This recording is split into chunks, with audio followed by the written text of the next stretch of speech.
Well, many progressives took their outrage to Twitter following the election of Tom Perez as DNC chair. Roseanne DeMoro of the National Nurses United wondered how many Americans would leave the party due to Keith Ellison's defeat.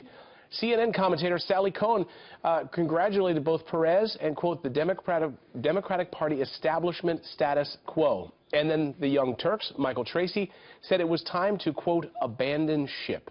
Joining me now, former staffer for Bernie Sanders, Tez Figueroa, who says this election was rigged. Nice to see you this morning, Tez. Welcome. Thank you. Good morning. So rigged, that's a strong word. You believe that? Well, I want to go even stronger and say that, what the media is saying about everyone just wants to have unity and all get along, the Rodney King line is just not going to work this time because the American people are sick and tired of the beatdown.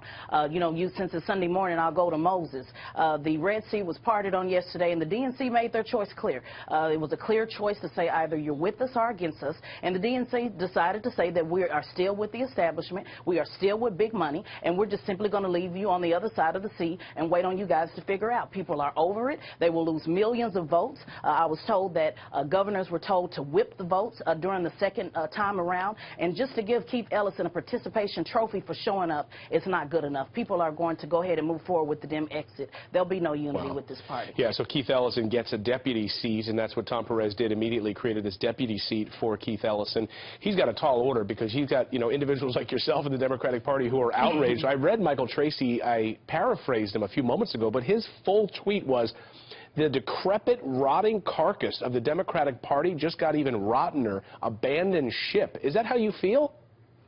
Well, it's clear on what actually happened yesterday. People left immediately after saying that they were not going to support this candidate. And even though the people are standing up and saying, oh, let's all unite, Bernie Sanders did the same thing after the convention, and it simply just did not work. So even though the cameras were pivoting to the front to say that everybody's all on the same page and we got to get everybody together, it's not going to happen. The people left yesterday in the middle after the voting and have made it clear. And so people will continue to leave. And yes, I am one that did leave after the last election. President Trump was up early this morning tweeting this. He said the race for DNC chairman was, of course, totally rigged. Bernie's guy, like Bernie himself, never had a chance.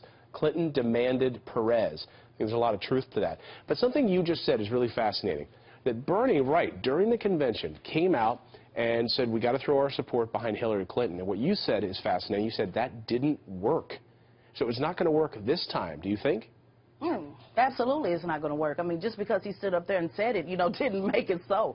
This divide that we're seeing on both the Trump side as well, on the Republican side as well as the left side, is people are sick and tired of the games and the establishment. I am not a socialist. I'm not even a Democrat. I'm an independent fiscal. But I joined the Bernie Sanders campaign, traveled for 6 months, lost my mother with cancer while I was on this campaign because I believed in a candidate that was against the establishment. So Keith Ellison did all of the backbending and playing all the games to get the votes, and guess what? Nice guys finish last. People are yearning for real leadership that is saying we are over the games, we're moving forward like Joshua to the promised land. You're either with us or against us. We've been in the wilderness for 40+ years, and people are tired of it. That's every race, creed, and color are over it. They're ready to move on. We're out of time, but I got to say, are we going to see, on the Democratic side, similar to the Tea Party, a rise up from that side?